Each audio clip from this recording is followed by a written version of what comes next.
Good morning, everybody out there in video land and radio land.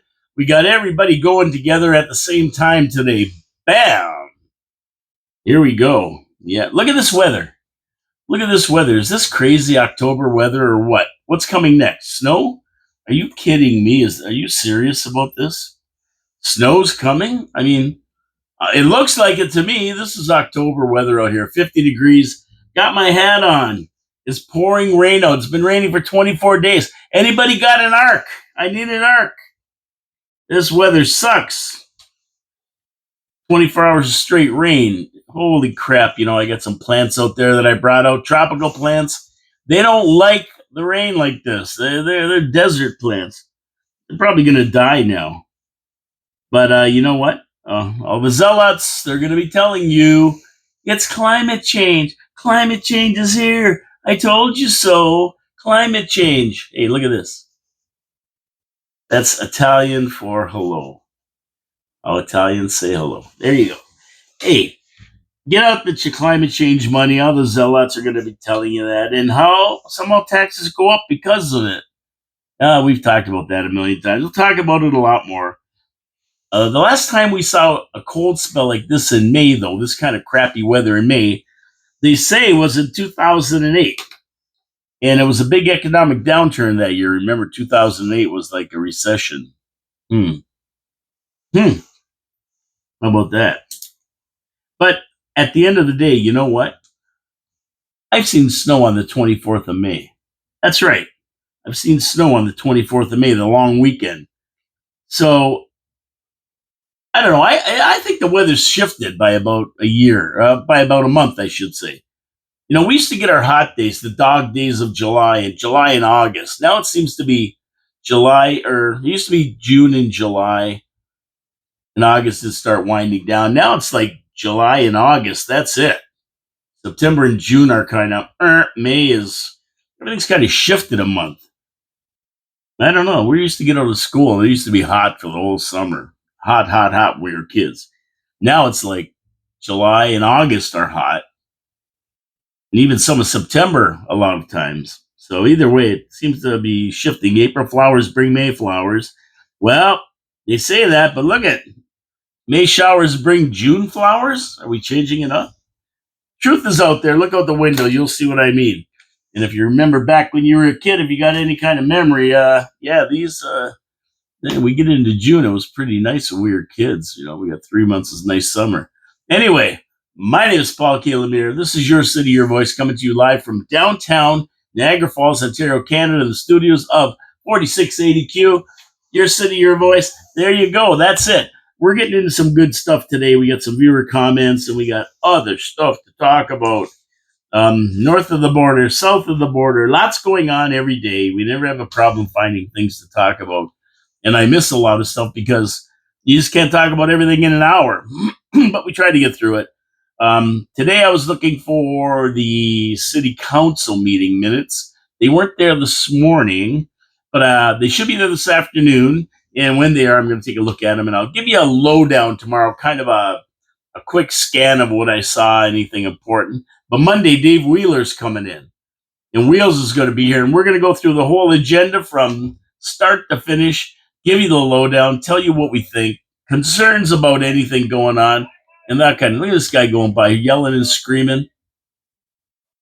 Oh, he's swearing at nobody. He's just F you. He's going yelling and screaming through something on the ground. Maybe it was $100 bill. If you're down by the studio here, look on the street for $100 bill right across from the meteor crater. Guys throwing out hundreds. Yes. Okay, so let's get into my sponsors. Even though the weather's letting you down, Wild Bill's Auto Repair and Body Shop will never let you down. Neither will Pete's Pizza on Victoria Avenue or Hamel Machine Company. Wild Bill's, we look at this weather. Get your car in. Get everything ready for summer before that big rush. Today's a good day. Tomorrow's a good day.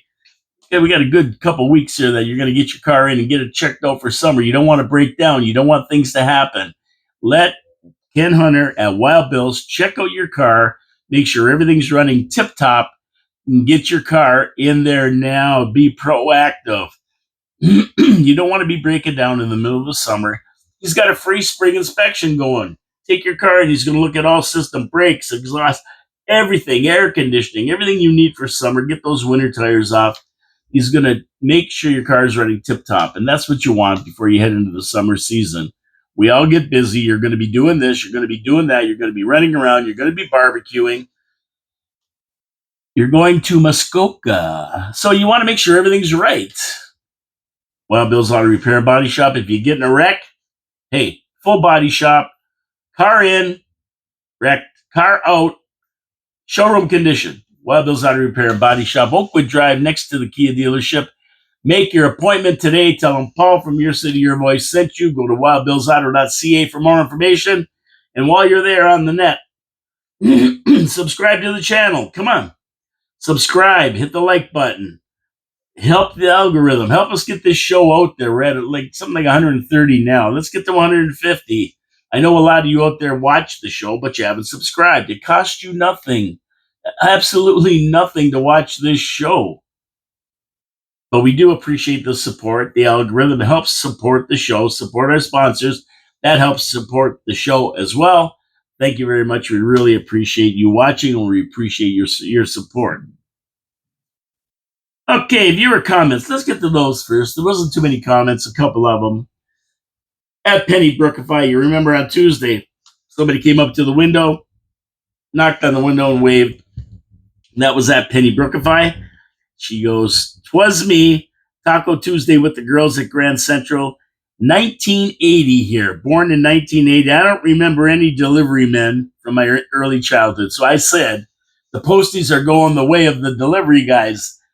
The coal man, the bread man, the milk man, the ice man. My apologies to John Ringo Beam, the ice man. Sorry about that. You got the hums here already. This weather kills you. But anyway, she says, "I don't remember any delivery men from my early childhood." And you wouldn't. They went the way of the dodo. None are around anymore.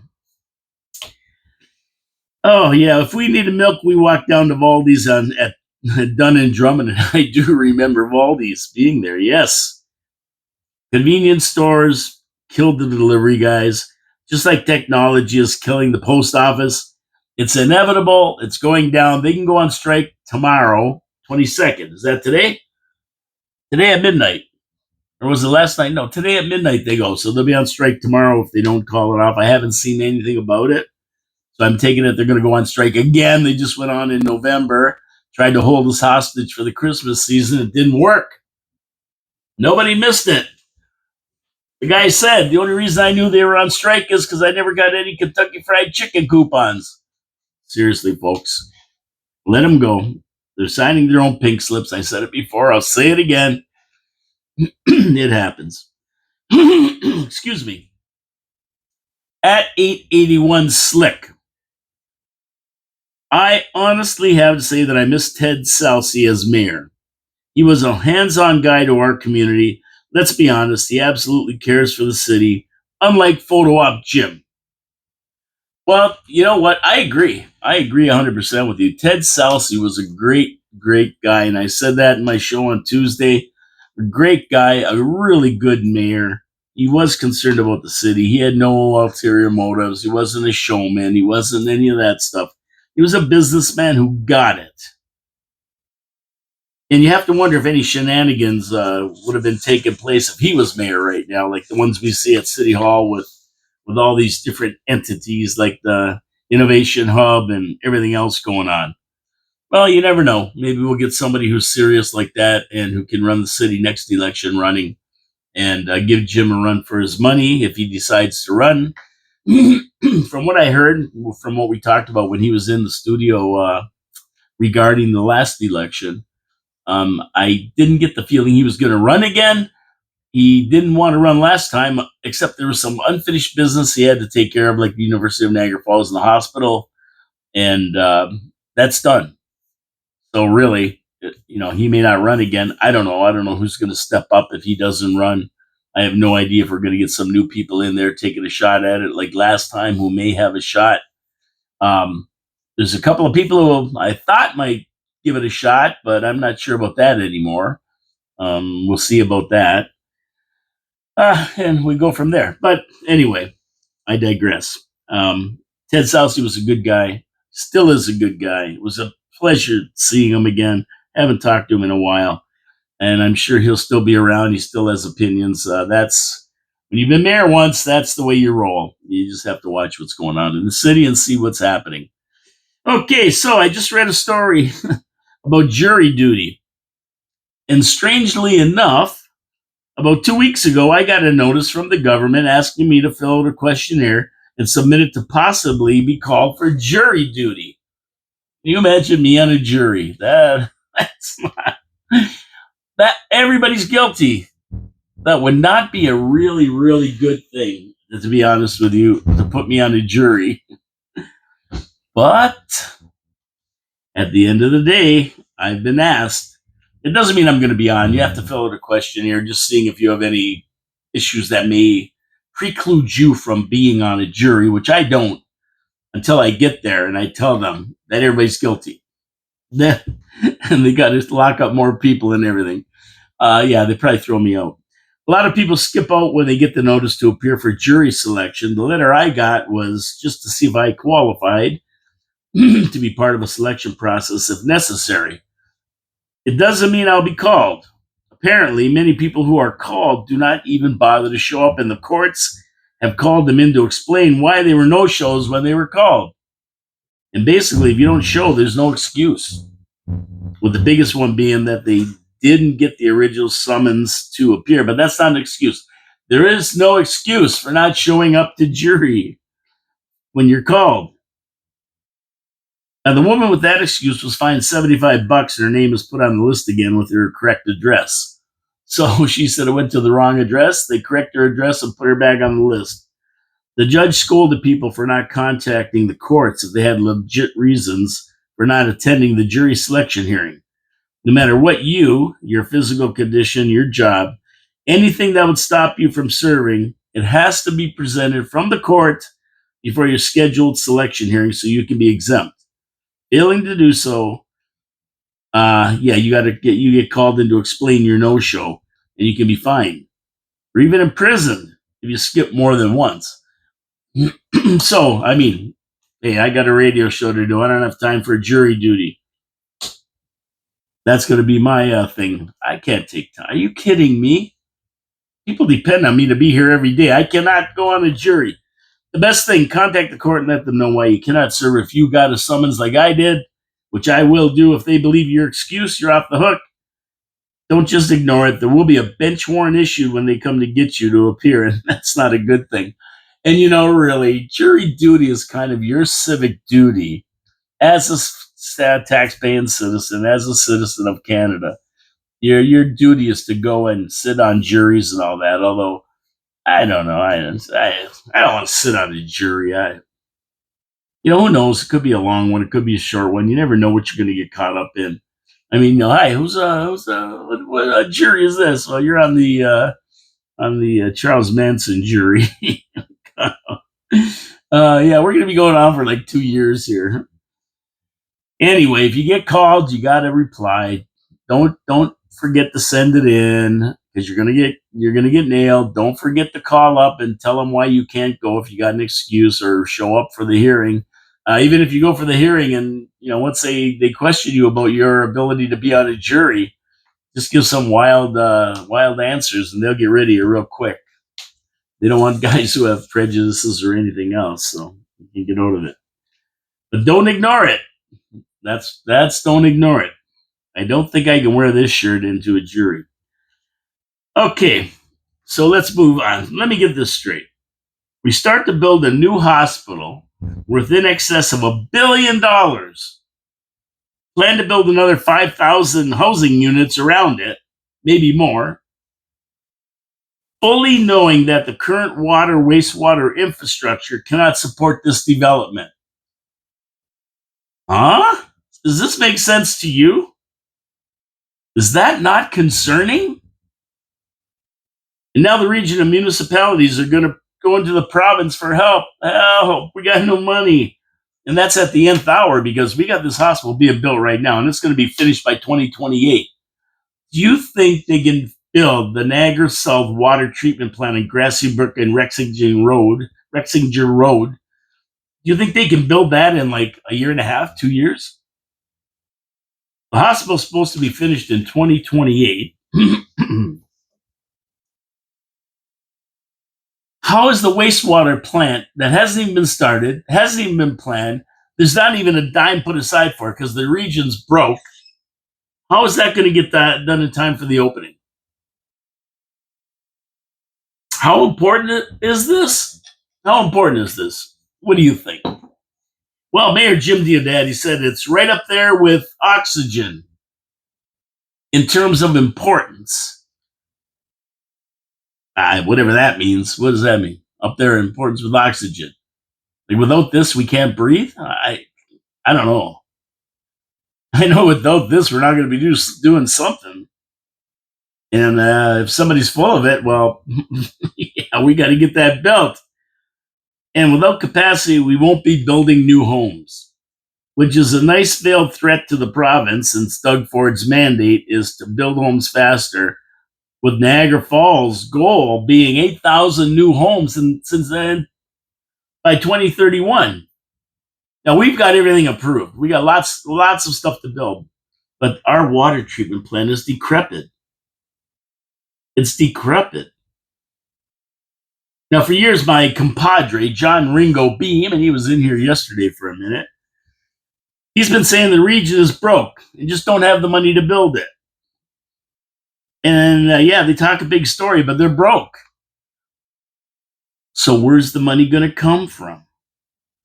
So now we see that even though the planning is done, they know where it's going and that kind of thing, and it's ready to go. There's nobody to pick up the $400 million tab, which John thinks will probably be closer to $1 billion when they finish, these guys, and the largest single infrastructure project in the region's history.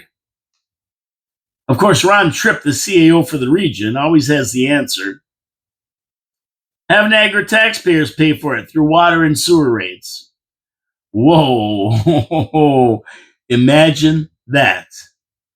You know how much the rates are going to have to increase for the next 100 years to pay off $1 billion? No, that's not the answer, Ron Tripp. Easy to sit there and say that. And they haven't even gone to tender yet. There's no way this will be built to service the new hospital. There's already a problem with the aged wastewater plant on Stanley Avenue, which also needs millions of dollars of renovations. And they're spilling crap, killing fish.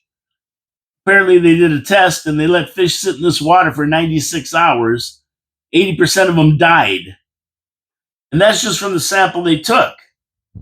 How much has got into the river already? And that was the point John Ringo Beam made yesterday. He said, yeah, they're testing that and it killed these fish with that sample. But how much has got into the river? That's just the sample that day. Hey, right on, John, right on. If you remember an article in the review not that long ago, testing showed the wastewater was killing the fish. It was right in the paper. You can look it up. And this is really, when you look at it, it's really a disaster waiting to happen. And nobody's got an answer. Nobody's got the money. And the province don't have the money. They're broke too.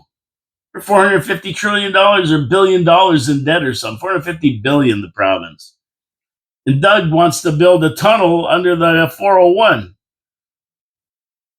That's his big thing, to build this tunnel and other wild projects. So, where's MPP? Where's Chino Bandito? Where's our MPP pushing? Province is broke. You can't blame conservatives for that, right? Or you can blame the conservatives for that. We don't have anybody to bend Doug Ford's ear here. And also, Ford wants to build these highways and tunnels. I mean, our MPP has no say, so. And this just isn't a Niagara Falls problem. I mean, the new plan is going to be taken in Thorold's waste, which they're shipping to St. Catharines now, and taking up their capacity. So Thorold South Thorold, from say, maybe all the development that's going in from I would say maybe from Highway 58 out all the way east and maybe south of Mountain Road or something like that. No, not south of Mountain Road, south of probably Thorold Stone Road West, that way.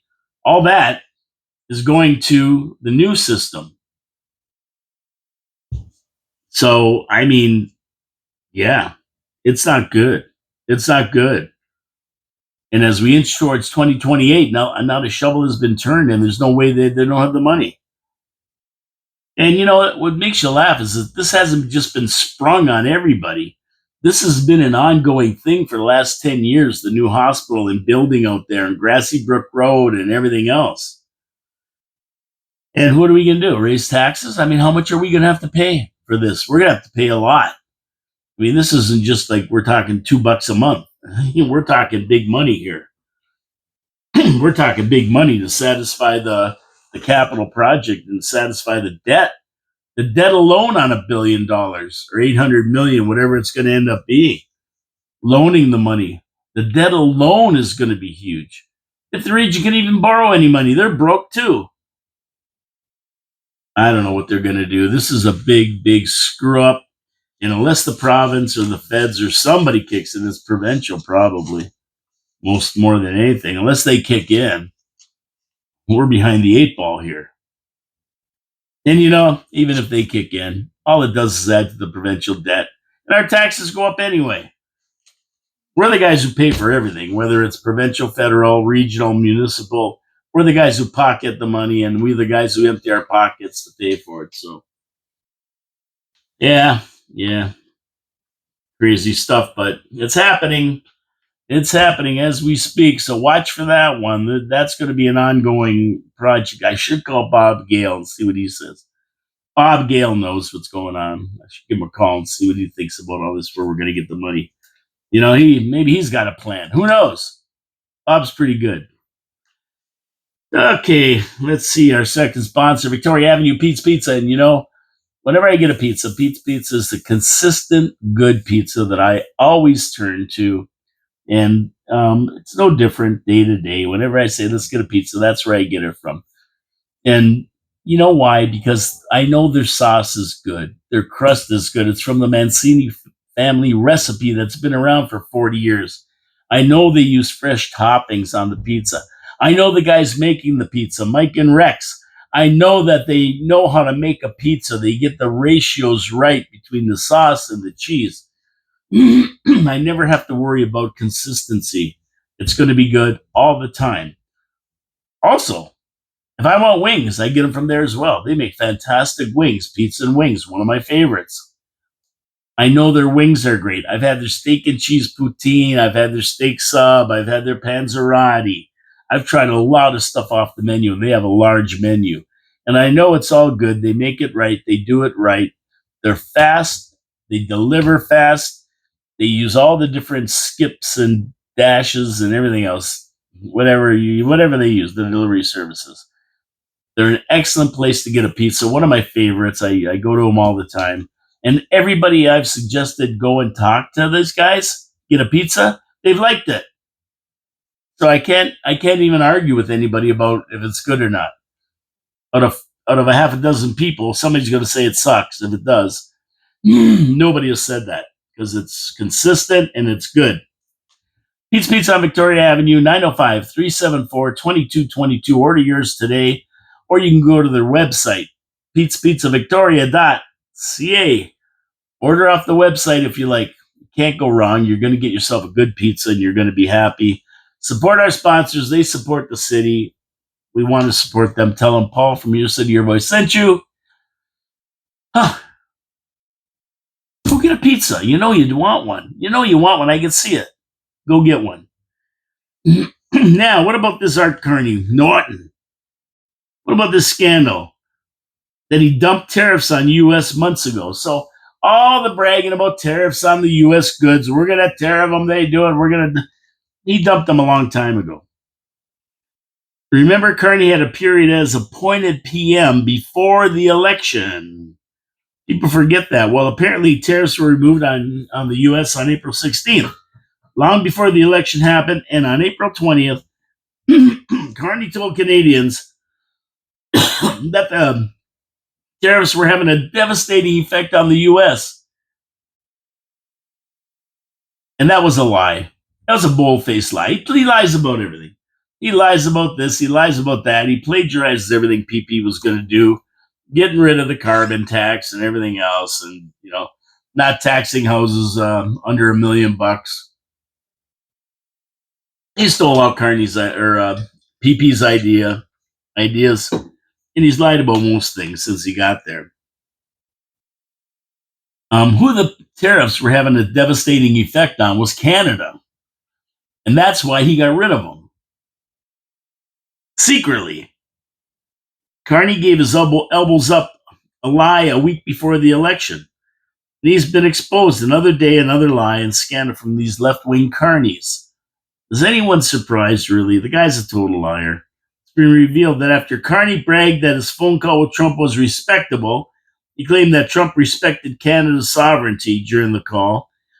But in fact, Trump brought up the desire to annex Canada and make it the 51st state on the call. He lied about that one. He lied about his Brookfield connections. He lied about his stance on Hamas. He lied about his stance on pipelines. He lied about working with Paul Martin in 1998 to balance the books. He lied about steering the country through the 2008 financial crisis when he was governor of Bank of Canada. This guy lies about everything. How do you know when he's lying? Well, you see his lips moving? He's lying. Of course, the left-wing media covers it all up. Even when Trump is beating him down like a dog at the White House, they made it look like Carney told Trump a thing or two. The guy's a joke. We're only a month into him being prime minister, and I'm already tired of this guy. This guy is a joke, and you just wait. It's just starting. It's just starting. There's going to be more stuff coming down the pipe. It's going to be brutal with this guy. We're only to what? 4 weeks in, 3 weeks in, already, it's ridiculous. And that trip to the White House was just a joke. The guy's sitting right there, and Trump's going, to be honest with you, we don't need anything Canada has. We don't need their cars. We don't need their steel. We don't need their aluminum. We don't need their lumber. We need nothing that Canada has. And Carney's sitting there like this. Mr. Rogers, pencil neck geek. God help Canada. God help Canada. Fortunately, Trump's over there trying his best to help Canada. And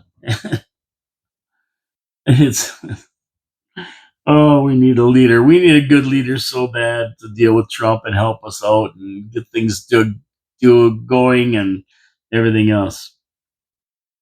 But we got Carney. Let's see what he does. Every day is a joke with this guy. Every day is a joke. It's just, you got to laugh. It's so ridiculous. You got to laugh. So let's see what I read here. Check out those toonies. You know those little coins that we get for $2? Toonies. Well, I can't even imagine anybody doing this. Why would anybody throw a Fugazi toonies into the mix?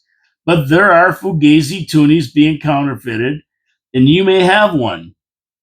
Yes, they're out there. They are out there. You might have one in your collection of toonies. I mean, it's hard to believe. Who's going to a toonie? I mean, the cost to make fake toonies has to be more than the toonies are worth. Seriously, I mean, you got to make them and you got to push that center in and stamp them and everything. I mean, I could see if you're counterfeiting $100 bills or even $20 bills. Now you can make a couple thousand a day just passing fake 20s, but toonies. I don't know who came up with this, but they're out there. It's true. The fake toonies are hard to detect, apparently. They look pretty well the same, except the maple leafs on the coin appear bigger and chunkier than the real ones. And they also have a frosted contrast between the design and surrounding fields, because they got that center coin, right? I mean, I don't see enough toonies, to be honest with you, to know the difference. I throw them in a little thing, and I use them for when you go to places you got to pay with coins, like say the professional building or a medical center or something like that. But as day to day, I don't carry that change around. You don't need all that change in your office, in your pocket. It's too much, way too much. So I just throw them in a bucket, and then I use them as I need them for different machines like that. So I wouldn't be detective at all. I haven't even looked at mine, but the older ones seem to be the ones that they're faking. They call them camel toe toonies. You be good out there. They're called camel toe toonies for a reason, but it's not the reason that you're thinking. They're called that because the polar bear appears to have a camel's foot rather than a bear paw. I gotta see one of these. Now that seems to be pretty easy to see. You look at a bear, polar bear, and he's got a camel toe, a camel foot. So the Z dollar counterfeits, there's another one called the Z dollar counterfeits. They look like real toonies from a distance, but if you look at the figurehead on the dollar coin, it's not Queen Elizabeth. And the letters read Z dollard, DOLLARD. Instead of $2, it reads Z dollard. They're also dated 1990, 6 years before the real toonies were even in circulation. I guess it was easier to make a 0 than a 6. But they're easy to spot, I guess, if you get one, if you look at it close enough. But like I say, who looks at their toonies? I don't. I never look at them. I just get them and throw them in the bucket. They could have something. I'm going to look when I get home. See if I got a camel toe. So I guess we got to say, as a public service announcement, watch your toonies.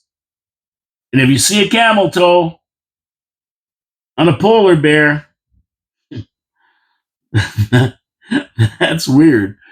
If you see a camel toe on a camel toe on a polar bear,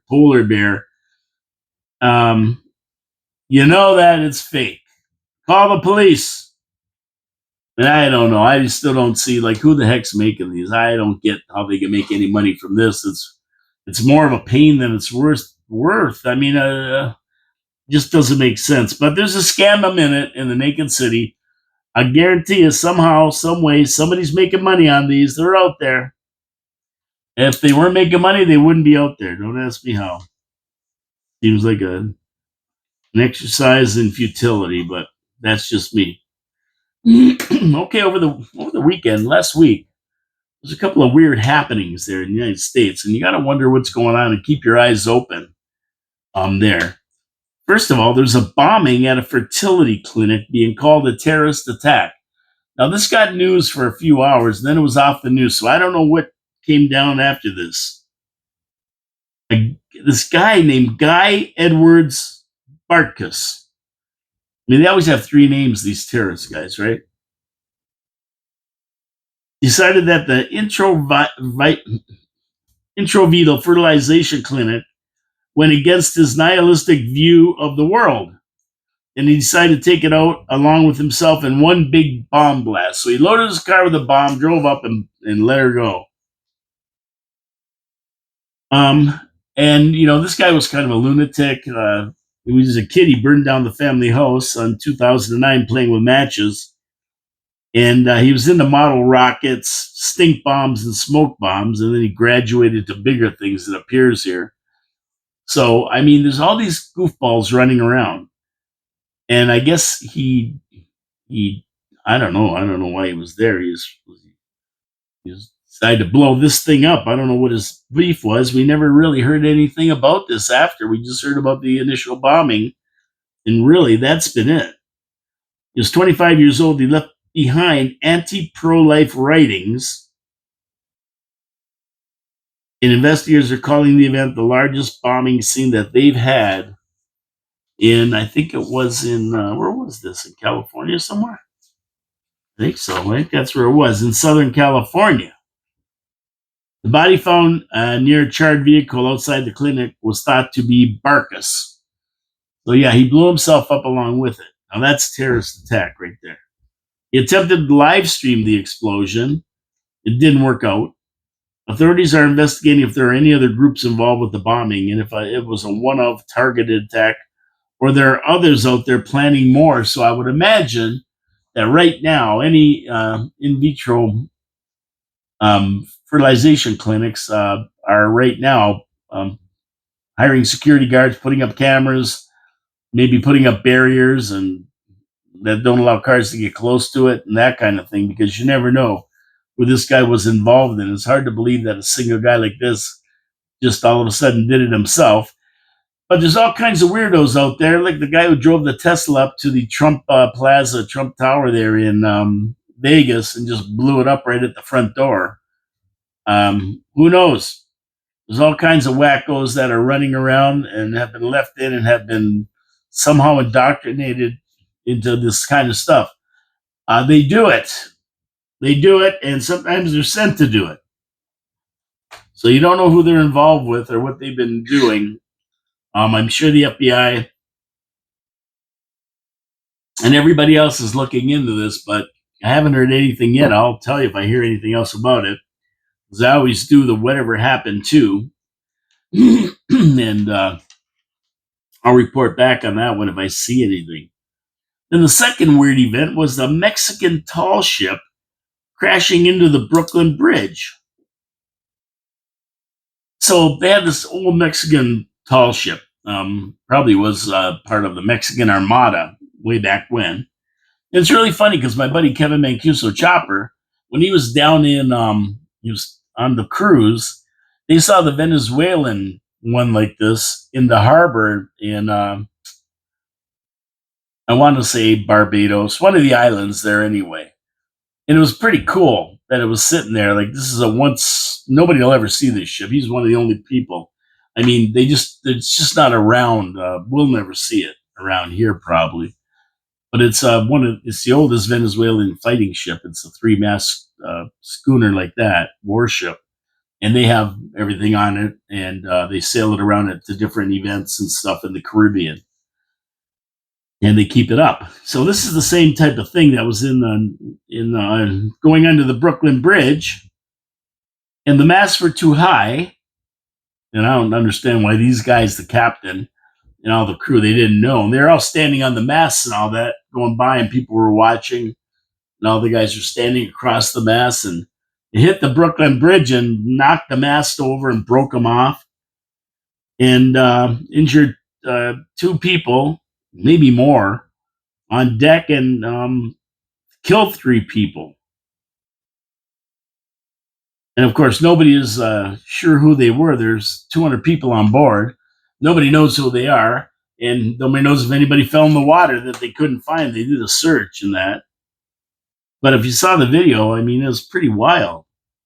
And how these guys didn't know they couldn't fit under the Brooklyn Bridge is beyond me. I don't get this. This is strange. But have you ever been to Mexico and see how they drive? Alto means maybe. If you see a stop sign in Mexico with alto on it, it means maybe. Maybe they're going to stop. Maybe they're not going to stop. I don't understand. You don't want to be driving down there. It's wacky. Playa del Carmen anyway. I don't know about the other cities. I would imagine it's the same. I guess the investigation is ongoing. Hard to believe that whoever was piloting this thing didn't know this. I mean, I just can't even imagine them going under a bridge and not knowing whether it's high enough. I mean, boats go under this bridge all the time, but not 3-masted schooners like this, 3-masted big boats. Good thing the bridge wasn't affected. I mean, it was just wooden, the wooden mast. They just broke right off. And it was inspected and deemed okay by authorities, so traffic stopped for a minute as this thing crashed through and those things broke off. And it was taped. I mean, you can see all the tapes. There's a million tapes of this. And once again, we haven't heard anything else about it. These things happen. We haven't heard anything else about it. It's like the plane, the chopper that crashed into the plane and went down on the Potomac. Then the other chopper that all of a sudden in midair with a CEO from a big company. Just crashed with his whole family, just dropped out of the sky, disintegrated, and fell into the river as well, upside down, and killed everybody aboard. We don't hear anything else about these. There's been all these weird things, like one after the other. Not to mention a lot of plane crashes, a lot of plane happenings. It's pretty wild out there right now, but we don't hear a lot about it. You hear about it for a day, and then you don't hear about it anymore, right? Just a series of these things, and you don't know exactly what's going on with them. You just get glimpses of them. But yeah, there's two instances that are pretty weird that happened over the weekend. Okay, we're going to get into this because the U.S. has a thing out there where now illegal immigrants can self deport. Now, that's an interesting concept right there. Instead of ICE going after them, they can self deport. We're going to get into that after my third sponsor, Hamel Machine Company. Small industry, or any industry for that matter, in any city, needs a good machine shop network to be able to operate properly. When things break down, time is money. Industry does not have time to be waiting for new parts to come in from around the world these days. These machines, a lot of them are made in Germany, a lot are made in the United States, a lot are made in Europe, a lot are made in China. So when you break a part, you don't have time to wait for it. So where do you go? You take that part to a place like Hamel Machine Company. They've been around since 1948 in Niagara Falls. They know what they're doing. They take the part, they look at it, and they fix it. They either fix it or reverse engineer a new part on the spot. And it's really funny because when they go and they look at the part and they look at it and see the application, at that point, they're innovative enough to say, listen, we can make this part, but we can do this, which will make your operation run more efficient. It'll save you time, it'll save you money. That's how good they are at Hamel Machine Company. And they've done it for Rich's Products. They've done it for a lot of different places. Heavy lifts, and they need welding. They got to lift the made of the mists off their docks.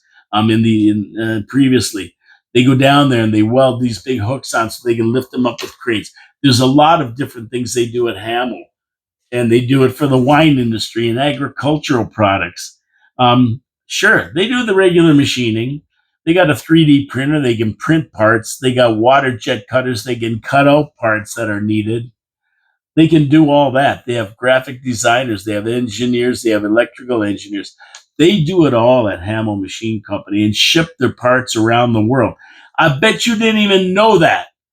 Right in Niagara Falls since 1948. What we call a small business, but on the back end of it, it's a very big business. Hamel Machine Company, if you need anything fixed, anything, you shear a pin, you do anything with metal, anything you need manufactured, a 3D part printed for a part you can't get, check out Hamel Machine Company first. They can do it.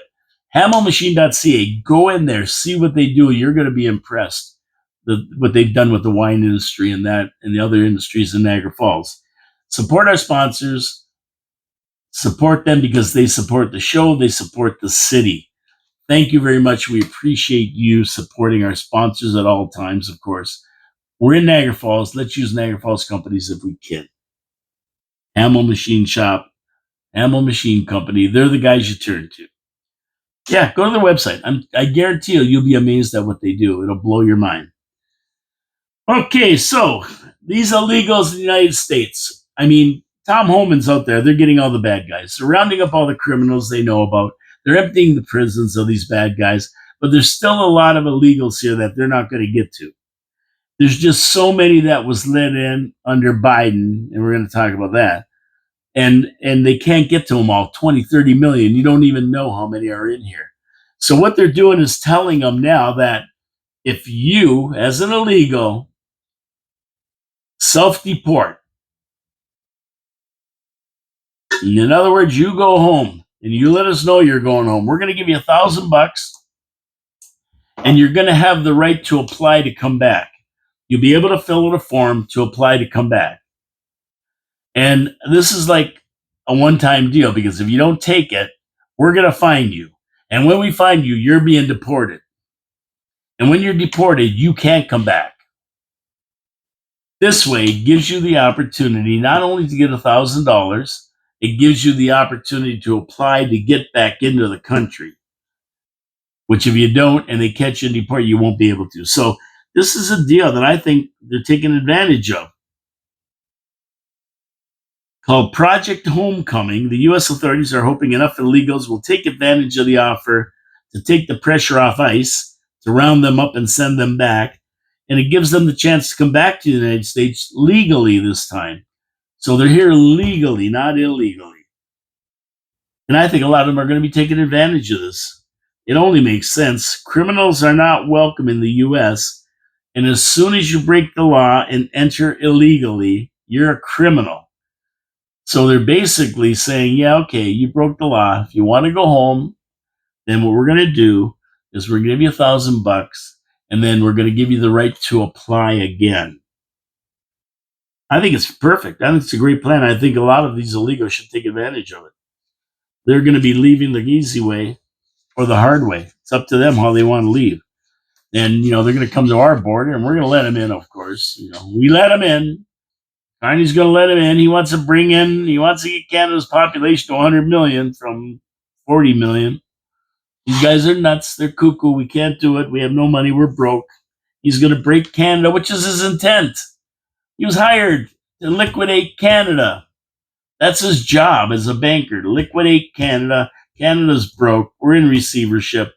Sold to the highest bidder. That's why Carney's here. That's why he's here. So we don't want to take any more people in. We're going to put limits on it. We got to set it down to 0. PP would have done that. He said he was. So there you go. Now, border czar Tom Homan has his hands full and is asking for more help. Cartels used to move their product over the border and into the hands of distributors such as biker gangs and that kind of thing. But with Biden opening the borders to tens of millions of illegals, the gangs have cut out the middleman. They don't deal with biker gangs or Crips or Bloods or any of the other gangs. They set up shop themselves. So that's why you see MS-13 and Tren de Aragua taking over cities and distribution in them. So since Biden opened the borders, the cartels are here themselves. They're not dealing with the middlemen they used to. All the movies you'll see, Blow and everything else, all these different movies about drug cartels and stuff like that. They're not using them anymore. They're here themselves.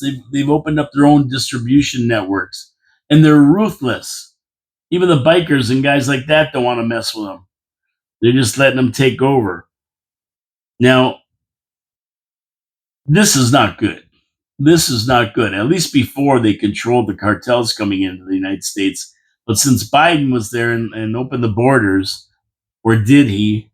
We'll talk about that one. It's been crazy. Unfortunately, ICE only has 14,000 agents to deal with what is now being seen as maybe up to 50 million illegals. In the United States, a big percentage of cartel criminals are included in those illegals. And they can't get the criminals deported fast enough to hardly make a dent.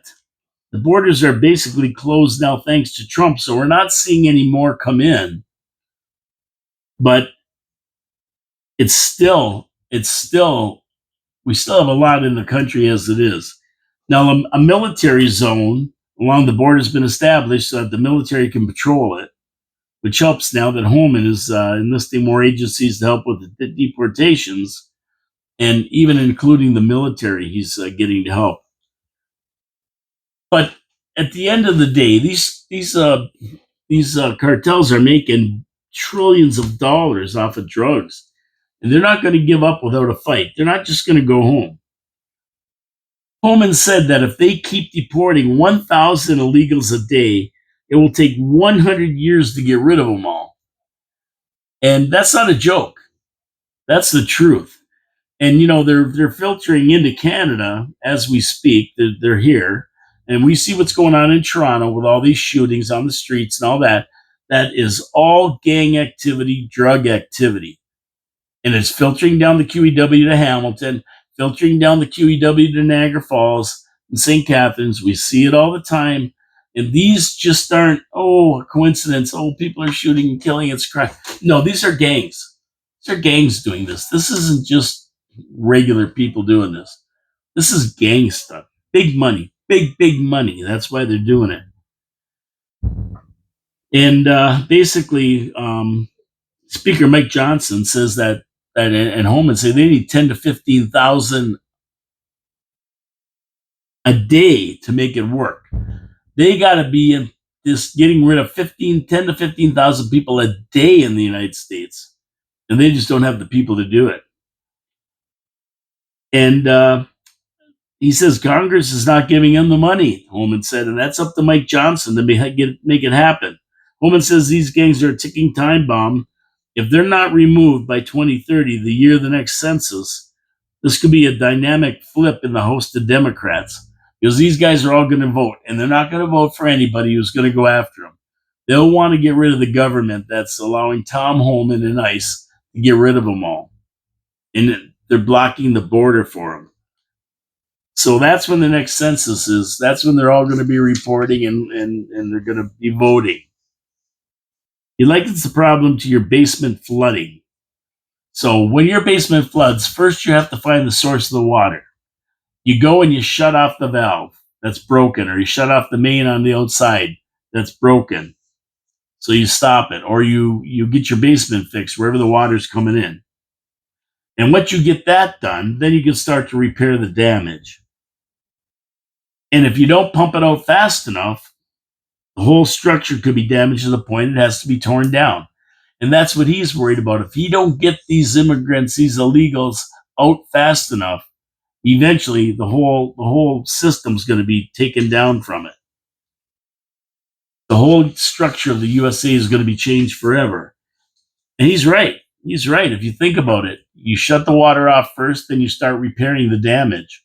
If you don't get the water shut off, or you only get it down to a trickle, you'll never be able to get in there and get the water out and repair the damage. And that's what's happening in the States. They closed off the leak. They shut the water valve off coming into the States. Now what they've got to do is they've got to drain the United States of the water that's already there, of the illegals that are already there. So great analogy. That's exactly what they're doing. We'll see if they can get it done. I know Trump has big plans to do it, and he's on it, but more funding is needed for more people to be able to make it happen. They're doing their best. So Trump is trying his best, speaking of Trump, to end the war in the Ukraine. He had a 2-hour-long talk with both Putin and Zelensky, and it appears the negotiations are going to start towards a ceasefire leading to the end of the war. And this is something Trump wants. He doesn't want any more killing. Both countries were to do a large-scale trade with the U.S. once the war is over. So he's saying end the war, and then let's get trading. We need these rare earth minerals, and we're going to get them from both of you.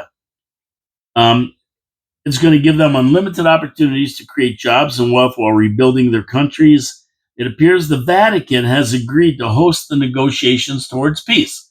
So they're going to meet in the Vatican to hash this out, which is good. Great news for everybody. Trump really hasn't taken sides in this war. Of course, Biden, that administration did. They were all in for giving the Ukraine as much money as they could give them, as many arms as they needed. They were in 2 feet supporting it. Trump's not so much. I mean, he's saying to Zelensky, if you don't want peace, the U.S. is going to pull out, and you're going to be left on your own. You can fight it out to the end. Either way, the war is going to end, either by Russia marching in and taking over your whole country, which they could do, or by you coming up to the peace table, making an agreement, and forwarding the march towards peace. So at the end, it wouldn't be good for Ukraine if they don't sit down at the table. This is the smart move. Now, let's hope for the people's sake that they can get it done. And Trump is willing to do it. Trump is willing to talk to anybody about peace. He wants this to end. India and Pakistan, he wants it over. Hamas and the Israelis, they want it done. They want it done. They want it over. It's not good for business. They want the Suez Canal open, the Red Sea open. They want Hamas to quit bombing Israel and quit killing people. They finally got the last American hostage out of Gaza, and they wanted the Israelis to stop. He went with the Saudi Arabians and made a big deal with them in Qatar, millions and trillions of dollars.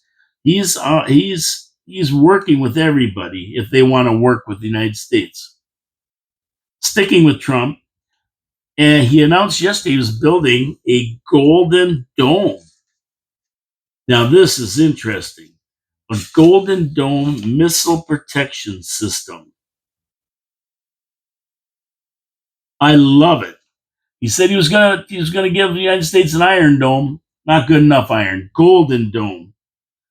And it's going to protect Canada too. Canada wants to be a part of it. We're going to be a part of it. And it protects them from missiles of any kind. Cruise missiles, hypersonic missiles, ballistic missiles. Doesn't matter where they're coming from. Other countries or from space. They're taking them out. It's the Iron Dome on steroids. Now see, it's $175 billion. It's going to take 3 years to complete. But there's such a threat coming from all over the United States. Korea has weapons that could hit North America. Of course, Russia does. Iran is getting to that point if they don't have them already. There's too many bad guys with missiles that could hit the United States and Canada right now. So Trump's putting up the Golden Dome. Canada's going to be shielded under the new Golden Dome project. Of course, we're going to be expected to contribute to it, dollars, but it's going to protect our North. It's going to protect all North America from attack. Further details are going to be released as the project moves forward. I think this is fantastic. And it's good news for everybody in this wacky world where you never know what's going to be coming in the sky.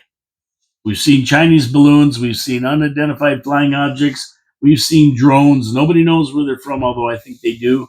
We're just not being told about it.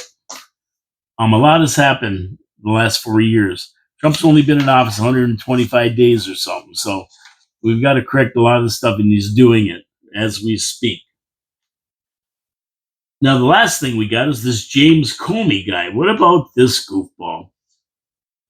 Former FBI director. Now, this guy posted a picture on the internet. It's a series of beach shells arranged in a pattern to form the numbers 8647, which has been a call to assassinate Trump. 86 means to remove, get rid of. 47 refers to President Trump, the 47th president. Now, I've seen this a lot of times on social media, TikTok and that, of these people standing there going, we have the 8647, 8647. I've seen t-shirts 8647. And it's all since Trump was elected. So the message is clear, and Comey is now in a lot of hot water over posting them on social media. And he could be indicted for this message. Claims he just found the shells on the beach while he was walking around. He never arranged them. But the fact that he shared them and nobody really knows where he got them from is interesting and disturbing all at the same time. Because why would he even post that? He says, oh, I didn't know. He knew. He knew. This guy was the director of the FBI. He knows what's going on. Because you're not director anymore, Trump fired you. It doesn't mean you don't know what's going on. Believe me, he knows. And he captioned it with a cool shell formation on my beach walk. Now, he says he didn't know what it meant, which is a lie. That's a lie. That's a lie. I mean, this guy would know. All threats to the president are threats. And it could be a direct threat or it could be 8647. They could be gestures. They could be words. And believe me, if I know what it meant, I can guarantee you James Comey knew what it meant, and he did it on purpose. He put it on there on purpose. Now, Trump says that Comey wasn't very competent in his job anyway, but he was competent enough to know what that meant. That's Trump's comment on this whole thing. I mean, threats to the president are a felony. And seeing as how he has 2 assassination attempts on his life in the last year, threats like this and encouraging sharing threats like this are a matter to be investigated by the Secret Service, with Secretary of Homeland Security Kristi Noem saying, disgraced FBI former director James Comey has called for the assassination of Trump. And White House Deputy Chief of Staff Dan Scavino posted on X accusing Comey of a plea to bad actors and terrorists to assassinate the President of the United States. They're not taking it lightly. I mean, Comey was the goofball that oversaw the Hillary investigation regarding her 33,000 emails before the 2016 elections. He was fired by Trump in an investigation that he was running against Trump into Russian interference, which was found to be a lie. With the opposite happening, they were tapping Trump and listening in on him. He was the one that was bugged and his campaign interfered with. It had nothing to do with the Russians, like they claimed, Comey claimed. The Secret Service holds primary jurisdiction over the investigation of Comey regarding this incident. FBI Director Kash Patel said the FBI will help the SS in any way they can. So the Secret Service is on it. Kash Patel's got there with the FBI. With any luck, Comey goes down and goes down hard. And I think we could see that. But come on. You can't make threats against the president. I don't care how veiled they are in that. You just don't do that. You don't do it. The guys, 2 people tried to take pot shots at him. One hit him in the ear, but by the fate of God, hand of God saved him. Come on. You can't be doing this, Comey. I hope they get him. I hope they arrest him for it. Threats against the president are not taken lightly, especially one that's been tried to be clipped twice already. Not a smart move, not a good move. Anyway, it's 1 o'clock. We're getting out of here. How about that? So tomorrow is finally Friday, and I'm going to be giving you a bit of a lowdown on the City Council agenda. It should be up this afternoon. I'll take a look at it today and tomorrow, and just give you some of the highlights we'll be talking about on Monday. And check after the show. I'll figure it out, and I'll be able to do that tomorrow. And of course, with the regular stuff from around the world and from the city, we'll be talking about everything.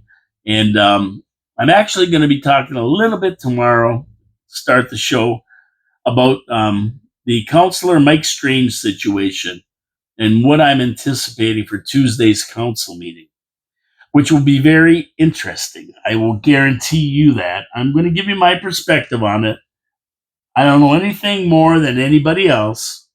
I'm just going to give you my perspective about what should happen on Tuesday, what's going to happen on Tuesday, and we'll go from there. Wait for Tuesday to see what happens. But you're going to hear what I think tomorrow. People have been asking me, what do you think? I'm going to tell you what I think. And we're going to be fair, and we're going to go into it tomorrow. Anyway, my name is Paul Calamere. This is Your City, Your Voice, coming to you live from downtown Niagara Falls, Ontario, Canada, in the studios of 4680Q Radio. We'll see you tomorrow. God bless you all. You can tune in on YouTube. I'll have it up on YouTube for anybody listening that wants to see the video, or for anybody not listening that'll see the video. It'll be up by 3 o'clock. And it's also on Rumble and X. Don't forget about Rumble on X. Don't forget of the big event, the Rick Rose event on June 7th. That's going to be held at Taps Brewhouse, surrounding the event where the city's going to dedicate a part of Queen Street to Rick Rose, called Rick Rose Way, I believe. And that's going to be fantastic. We're going to have a good time that day. We do have donations. If you make a donation to the Rick Rose Foundation, you will get a ticket, and that ticket will be for the giveaways. And we're going to have some good giveaways, gift certificates and stuff like that, and also a custom-made guitar in honor of Rick Rose that you can win. You've seen it on YouTube. You'll see it again. We're going to do a grand opening here, 4680Q, of the box that came in. We do have it in our possession. And we're going to do a grand opening of the box and put that video on YouTube. We're getting all excited for June 7th, the day we celebrate Rick Rose and how great he was to the city, a legend in the city, a legend all over the place. Take care, everybody. I'm out of here. Talk more about that in the future. If you need a ticket, just get a hold of me. You want to make that donation to the Rick Rose Music Foundation, just get a hold of me, Pat Porter, any of the guys here at 4680Q will be able to help you out. Take care. Have a good day. Enjoy the October weather. Ciao, ciao.